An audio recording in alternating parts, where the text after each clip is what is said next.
Well, we are in Antigua, Guatemala. It's a really cool city. It's got cobblestone streets right at the foot of a huge volcano. It's beautiful, man.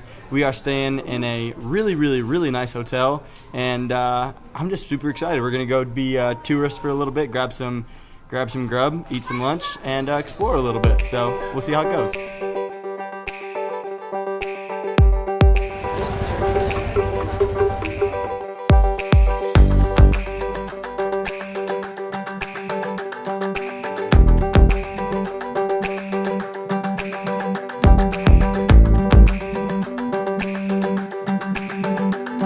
A bunch of us rented out scooters and motorcycles and just went and ripped up the town. It was super cool to just kind of embrace the culture and go out and just have a ton of fun. We ended up going halfway up a volcano and seeing this huge cross, and I don't even know how else to say it, but we just enjoyed every minute of it. Most fun I've had in a long time. So definitely enjoyed like the day off, if you will, of working and just being able to tour. It was great.